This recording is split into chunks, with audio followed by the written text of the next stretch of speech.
네, 여러분 반갑습니다. 오늘은 방등경 강경 121일째 되는 날입니다.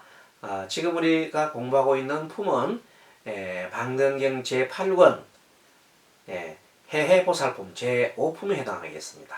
그리고 지금 공부하고 있는 부분은 방등경 제5품 중에서 해해보살이 부처님한테 정인삼매를 얻으려면 어떻게 해야 됩니까? 하고 여쭈자 부처님께서 정인삼매에 대한 내용을 개송으로 이렇게 설하고 계십니다.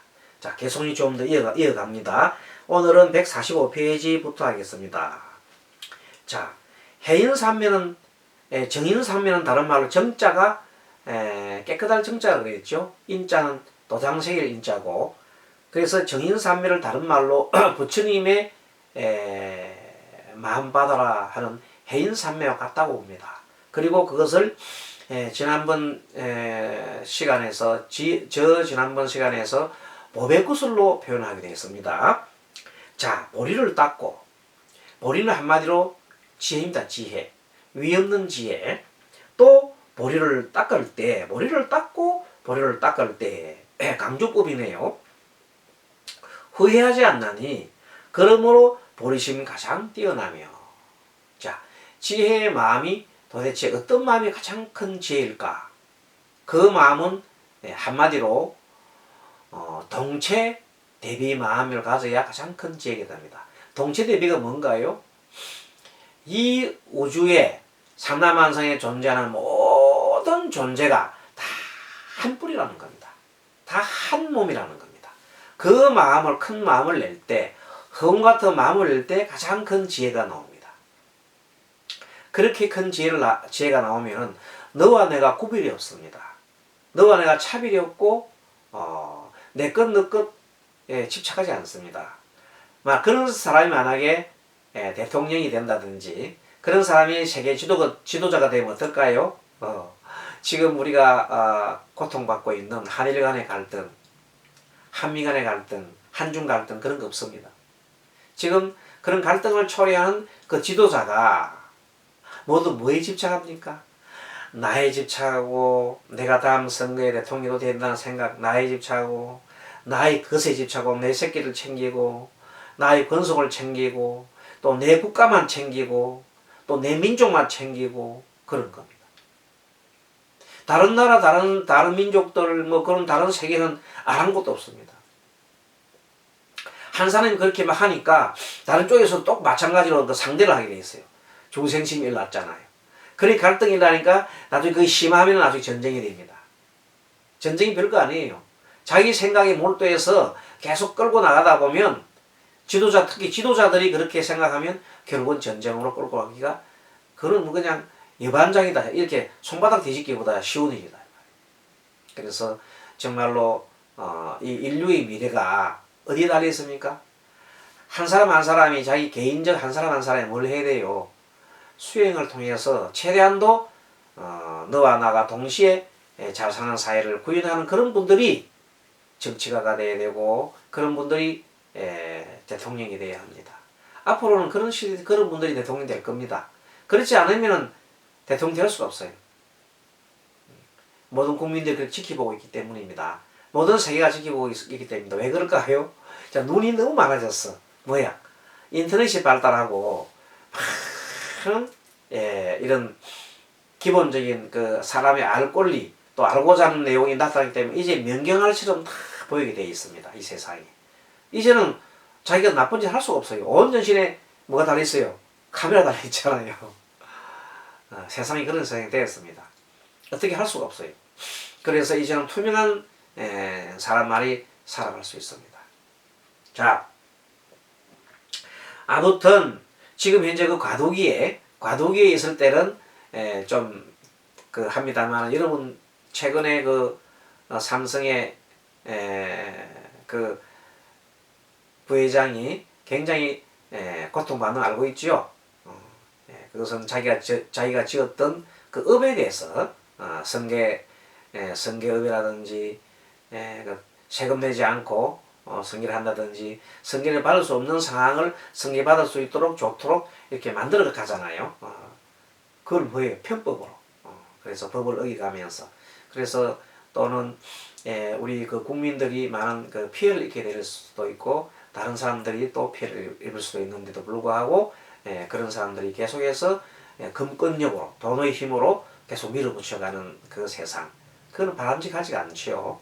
그래서 이번에 거기에 대해서 대법원에서 판결을 받았지요. 다시 이제 고등법원에서 판결을 잘못한 것을 고등법원에만 판사 그런 분들이 아마도 이재용 부회장 삼성편을 많이 좀 생각을 한 것 같습니다. 이번에 이제 그것을 다시 바로잡은 것이니까 다시 바르게 돌아갔단 말이죠. 그래서 계속해서 결국 가는 방향은 바른 방향으로 갑니다. 좀 왜곡됐다 하더라도 이렇게 바르게 가게 되어 있습니다. 그것이 역사입니다. 자, 중생 경계를 알고 국토를 깨끗이 하여 보리를 장엄하되 자신을 위하지 않고, 그렇잖아요. 자신을 위하지 않고 미혹한 중생에게 바른 도를 보이나니 그러므로 보리심은 가장 뛰어나며 법계의 진실한 성품, 분별 없는 지혜, 말할 수 없음을 잘 알고. 분별 없는 지혜. 지혜의 최상의 지혜는 뭐예요? 모든 것이 한 뭐라고? 동체라는 것을 깨닫는 것이 가장 큰 지혜입니다. 그리고 그 다음에 중생의 마음으로 보면 모든 것이 분별하려고 막 그럽니다. 다르다, 비교해야 된다 하지만 아주 큰 대지혜로 보면 그런 것들은 중생심에서 일어나는 것이라는 걸 물론 우리가 이해는 합니다. 자, 중생들 겁내는 생각을 깨뜨리나니. 중생들이 가장 겁내는 생각이 뭐예요? 아까 얘기했잖아요. 고통이 있는 것을 그냥 싫어하잖아요. 그건 인연 따라 나타나는 것이 고통인데, 내가 바라는 바를 갖지 못하면 고통스럽잖아요. 근데 사실 자기 바라는 대로 다 되는 것이 아닌 것이 이 세상인데도 불구하고 사람들은 많이 바랍니다. 그리고 사랑하는 이는 반드시 떠나요. 사랑하는 사람 반드시 떠나잖아요. 언젠가 죽잖아요. 근데도 영혼이 있는 것, 내 가질 것처럼. 또 내가 좋아하는 것들도 언젠가 다 놔야 돼. 안 놓을 데가 없어. 다 놔야 돼. 근데도 영혼이 내 것이 그냥 이렇게 하면서 집착하다가 결국 뭐가 돼요? 한 세상 떠나고 마는 겁니다. 자, 만일 이런 법 원만히 갖춘다면 깨끗하게 보리심을 내어서 세상법에 드립히지 않으리니 번뇌와 마업도 그러하리며 만약 보리심 능히 낸다면 이는 온갖 성에 뛰어나서, 온갖 성이란 아까 전에 말하는 그 삼성을 말합니다. 삼성, 또 삼성이 일성으로 뛰어가죠. 하나로 돌아갈 때 그것을 가장 뛰어난 성이라고 그래요. 삼성이 일성으로 돌아갈 때 그 성을 가장 높은 성이라고 그래요. 만약 보리심을 능히 낸다면 이는 온갖 성에 뛰어나서 모든 중생의 마음 깨끗이 하고 또 없는 도를 연설하리라. 도가 있나? 도라고 꼭 말로서 표현할 수가 없단 말이야. 그래서 없는 도라고 하는 겁니다. 하지만 그래도 도를 또 설해. 왜? 열반에 이르는 길이 있다. 열반에 이르는 길을 어떻게 가야 합니까? 그래서 팔정도로 설하잖아요. 하지만 팔정도 하나하나로 설하지만 결론적으로 그것을 깨닫는 것은 자신이 깨달아야 해. 깨닫지 않으면 소용이 없어. 그 길을 아무리 가르쳐줘도. 자, 이렇게 해서 뭐가 끝났습니까? 지금 현재 개송이 이제 한 개송이 끝났습니다. 끝나고 이제 다시 이제 부처님이 선남자야 이렇게 얘기합니다. 선남자가 누군가요? 선남자는 해해보살을 말합니다. 어떤 것을 보리심에 눌리지도 않고 흐르지도 않는다. 이 보리심이 눌린다는 것은 보리심이 꽉 눌리게 되면은 보리심이 작동을 못한다. 그 다음에 보리심을 흔다. 흐르면 보리심이 깨지는 거죠. 그러니까 그 보리심은 눌리지도 않고 흘리지도 않아야 그래야 보리심이 되지. 당연하죠. 이때 눌림이란 이때 눌림이란 것은 문맥을 봤을 때는 눌림이라고 이렇게 하지 마시고 눌리지도 흘리지도 않는다 하면 그렇게 아마 좀 고쳐서 생각해 주셔야 문맥이 맞습니다. 자, 눌리지도 흘리지도 않는다 하면 대비를 말한다. 그래야 말이 됩니다. 그래야 큰 대자 대비가 된다. 눌리는 걸 갖다 대비라 하면 안 되죠. 또 흘리는 걸 대비라 하면 안 되잖아요. 그래서 눌리지도 흘리지도 않는 것을 대비라 말하미니 이렇게 문맥을 좀 잡아 주십시오. 그게 눌림이란 그것을 눌림을 꺼버리고 뒤에 있는 눌리지도 흘리지도 않는다라는 것은 이렇게 화살표로 이렇게 해서 줄로 꺼가지고 이렇게 딱 연결시키면 되겠죠. 자, 다시 말합니다. 보리심이 눌리지도 흘리지도 않는다 하는가 했을 때 보리심은 보리심이란 이제 말하자면 눌리지도 흘리지도 않는다 하는가? 그렇다 말이야. 그러면 눌림이란 해는데 그것을 눌리지도 흘리지도 않는다 하면 바로 대비다. 큰 대자 대비지요. 모든 중생을 인연하여 삼보의 종자를 이어서 삼보? 불법성이죠. 부처님과 부처님 가르침과 부처님이 거룩한 제자의 종자. 종자라는 것은 그런 씨앗이죠. 부처님의 씨앗. 부처님 가르침의 씨앗. 부처님이 또 뭐예요? 거룩한 제자의 씨앗. 이를 이어서 끊어지지 않게 이렇게 이어간단 말이야. 그래서 불법을 위함으로 착한 뿌리를 장엄하여 30 이상과 80종으로서 요거는 뭐 30 이상과 80종은 부처님의 거룩한 모습이죠. 거룩한 모습을 구체적으로 설명해 놓은 것이 80까지 80종으로 그러고 좀 더 크게 이렇게 갈라낸 것을 30 이상이라 그래요. 30 이상과 80종으로서 세계를 장엄하여 청정케 하며 바른 법을 보호하기 위하여 몸과 목숨을 아끼지 않는다. 바른 법을 보호하기 위해서는 몸과 마음을 아끼지 않는다. 무슨 뜻일까? 그 다음 문맥에 한번 보겠습니다.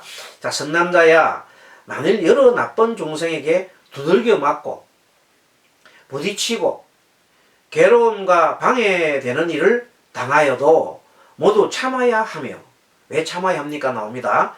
또 모든 중생을 버리지 않고 마음으로 후회하고 근심하거나 그 다음에 근심하거나 당하여도 근심하거나 고리보게 내 고리보기란 말이 나오는데 요걸 제가 사전을 찾아봐도 아무리 찾아봐도 고리보기란 말이 고르게 하다, 고르게 보게 요 말을 갖다가 뭐로 방언으로 쓴 게 고리게 이렇게 나옵니다. 방언 말하자면 표준말이 아니죠. 표준말을 쓰면 고리보기란 말보다는 고르게 하게 다르게 말 바르게 하게 생각하지 않으면 그러면 문맥도 맞고 뜻도 맞습니다. 그 다음에 중생을 조복하기 위해 부지런히 정진을 더해야 하느니라. 그까지나 놓고 그 다음에 만일 욕심과 썩냄 구타를 당할지라도 잠자코 받아들여 끝까지 보복하지 않고 마땅히 이러한 생각을 할지니 무로 세상이란 더 대성이란 세상과 같이 싸우는 것이다. 왜냐하면 모든 중생은 나고 죽음의 흐름에 순종하고 하지만 대성의 법은 나고 죽음 흐름에 역행한다. 나고 죽는 법을 따르는 게 아니라 나고 죽는 법을 나고 죽지 않으려고 생사에 초월하기 위해서 대성 공부를 하는 거기 때문에 그런 말을 하는 겁니다. 또 모든 중생이 제각기 싸우더라도 대성의 법은 그 싸움을 파괴하고 싸움하지 않는단 말이죠. 모든 중생의 성능과 미움함이 왕성하더라도 대성법은 그 성능과 위험을 없앤다. 탐진치를 없앤다 이 말이에요. 또 모든 중생은 제각기 험하고 속이더라도 대성의 법은 순박하고 정직하여서 헛됨이 없는 것이라 생각하니라. 이 점에서 우리가 좀 생각해 볼 것은 부처님 당시에 설법 제일이 우리가 보통 불운하 존자라고 해요. 불운하 존자. 그래서 불운하 존자라는 분은 설법을 제일 잘해서 굉장하게 설법에 능한 사람, 부처님 다음으로 설법에 능한 사람입니다. 부처님 10대 제자 중에 한 사람이죠. 이분이 이제 서방 쪽에 서쪽에 인도의 서쪽 부분의 해안가로 이제 설법을 부처님 법을 전하러 떠나려고 부처님께 이제 인사를 드렸습니다. 그래서 부처님 제가 이제 서방 세계에 가서 좀 법을 전하려고 합니다. 그랬더니 물론 그분은 다 이제 아란이 되었잖아요. 부처님 아란이 되기 때문에 부처님께서 이제 인정하고 그래. 만약에 내가 알기로는 그 서방 세계에는 굉장히 그쪽에는 사람들이 거칠고 그렇다 하는데 과연 가도 괜찮겠느냐? 그러니까 네 그랬어요. 그러면 만약에 그 사람들이 욕을 하고 너를 보고 아무 죄도 없는데 욕을 하면 어떻게 하겠느냐 했더니 불문화존자가 부처님께서 웃으면서 그 사람들이 굉장히 아무리 욕을 해도 나는 그들이 굉장히 착한 사람으로 생각했습니다. 그럼 왜냐 했더니 그들은 아직 나를 때리지 않지 않습니까? 그래요. 무슨 말인지 알겠죠? 그 다음에 또 부처님 묻습니다. 그래 그러면 그 사람 만약에 그들이 너를 때리면 어떻게 하겠냐 했더니 부처님 저는 그들이 너무나 착한 사람들이기 때문에 나를 몽둥이 때리지 않는가만 해도 참 그들은 잘한 것입니다. 이렇게 얘기하잖아요. 그래서 부처님이 그래 그럼 만약에 몽둥이를 때리면 어떻게 했느냐 그랬더니 불운하존자 하는 말이 부처님 그들이 너무 착해서 몽둥이를 때릴지언정 저를 죽이지는 않지 않습니까? 그렇게 얘기하는 겁니다. 그래 그럼 만약에 너를 죽이면 어떻게 하겠나 했더니 너무나 감사한 일이라는 거예요. 왜? 어차피 내가 죽을 몸 아닌가 하는 거야. 어차피 죽을 몸인데 빨리 죽게 했으니까 더 좋다 이 말입니다. 그러니 모든 것을 긍정한다는 뜻이에요. 그들을 그리고 다 용서해 준다는 겁니다. 또 부처님께서 예전에 인욕선인일 때 부처님 과거 전생입니다. 어느 숲속에서 아주 오래전에 부처님 오래전이죠. 오래전 무수한 세월 전에 부처님께서 인욕 행을 하는 선인이었죠. 보살이 있을 때 그 인욕행을 하고 있는 그곳에 숲속에 어느 왕이 왔어요. 왕이 와가지고 너는 뭐 하는 사람이냐 물었더니 인욕행을 한다 그랬거든요. 인욕행이 뭐 하는 거냐 그러니까 모든 것을 참고 견디는 것이라고 했대요. 그래? 그러면 뺨을 한 대 탁 때렸습니다.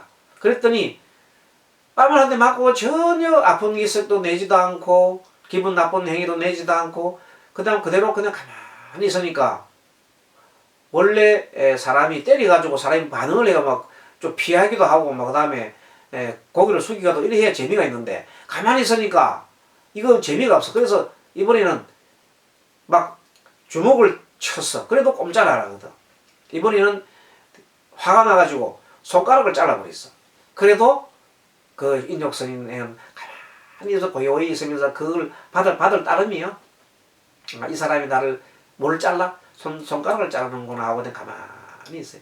그러니까 이번에 그 왕이 너무나 기분이 나빠가지고 손가락 다 마디마디 다 자르고 나중에 팔다리 다 잘라버려요.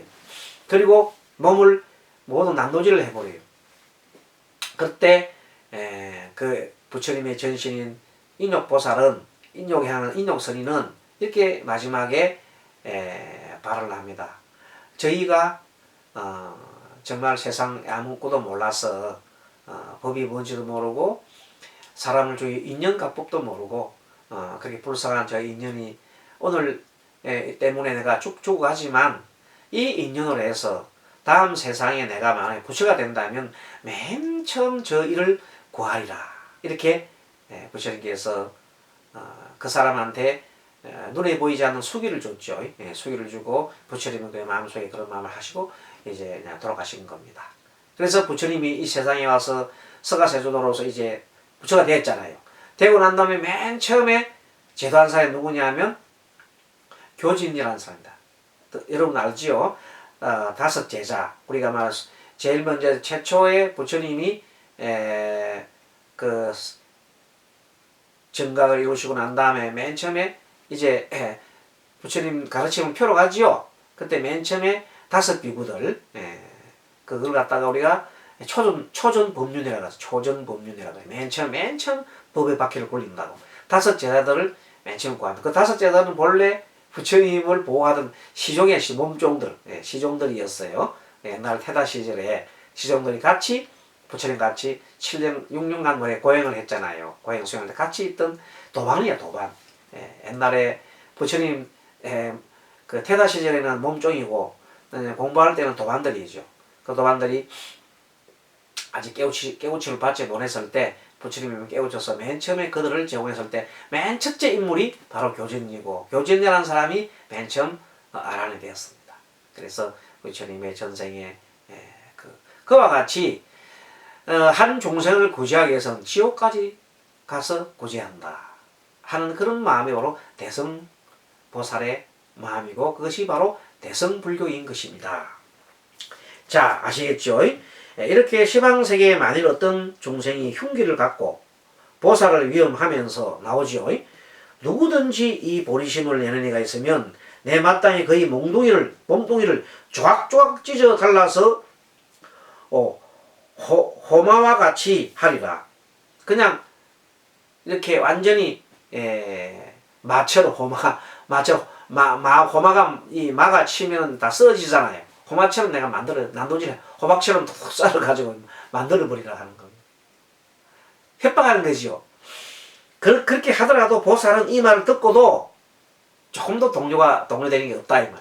끝까지 보리심에서 물러나지 나거나 움직이지 않고 또 사랑함과 슬픔과 기쁨과 버림과 해시는 보시를 베푸는 거지요. 지계, 계를 지키고 그리고 인욕, 정진, 선정시 요거는 다 무슨 육바라밀 말이에요. 육바라밀. 맨 처음에 해시라는 것은 보시, 그 다음에 지계, 인욕 맞지요. 정진, 선정, 지혜 이렇게 육바람 말이에요. 육바라밀을 버리지 않는다. 부처님께서 어떻게 했습니까? 그 몸이 온통 마디마디 다 잘라질 적에도 조금도 분노하지 않고 썩내지 않고 그들을 원망하지 않았습니다. 오직 뭐라고? 이런 인연 때문에 이런 인연이 일어났구나. 내가 그런 어리석은 누굴 만났어요? 그 왕을 만났기 때문에 내가 이런 걸 당한다. 내가 이렇게 하는 거지.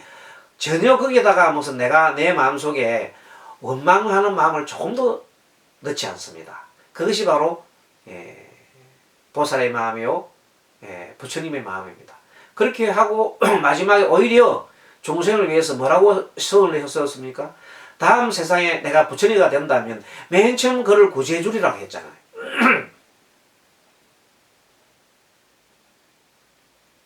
그와 똑같은 것이 부처님 가르침에 많이 나옵니다. 그렇죠? 자, 그렇게 해서 왜냐하면 보살은 한량없고 거지없는 세상에서 큰 지옥, 축생, 악귀, 사람, 하늘 등의 몸으로 태어난 나쁜 법을 받아 행하여서 스스로 이롭거나 다른 사람을 이롭게 할 수 없다고 하거나 그렇게 하면 안 되겠지요. 그 다음에 나 한량없는 세간에서 저 나쁜 사람의 흉기의 위협을 받아 팔과 다리가 끊어지더라도 끝까지 보리심과 여러 중생을 버리지 않는다. 참 대단하지요. 이것이 바로 대성보살입니다. 대성불교입니다. 그래서 여러분들 처음부터 끝까지가 중생을 구제하는 것이 나옵니다. 그래서 우리 천송에게도 나오잖아요. 우리 사홍선에 보면 중생무변 소원도가 맨 처음 나옵니다. 중생을 끝없이 제도하리라. 중생무변 소원도. 중생을 모두 건지내겠습니다 하고 그렇게 맨 먼저 하잖아요. 그렇게 하기 위해서는 배워야 합니다. 그리고 법문무량 서운학 또 그렇게 하기 위해서는 번뇌를 다 끊어야 되잖아요. 번뇌무진 서원단 그렇게 나가는 겁니다. 번뇌를 다 끊고 배우겠습니다. 뭐 하기 위해서? 중생을 맨 처음 제도하기 위해서 나온다. 어찌 보면 항구불이 하중생이 아니라 하중생 항구불이 상구불이 아니겠느냐. 먼저 중생을 구제하기 위해서 내가 보리를 구한단 말이야. 그런 것이 보살이다. 보살. 그래서 맨 처음에 우리가 사홍선에 맨 처음에 중생구제가 먼저 나옵니다. 그러기 위해서 번뇌를 끊고 배우겠단 말이에요. 그렇죠? 예, 그런 것을 알면서 대성의 보살의 대성불교의 위대함을 우리가 이 방등위원을 통해서 공부를 하는 겁니다. 여러분 강의 잘 들었습니까? 예, 수고하셨습니다.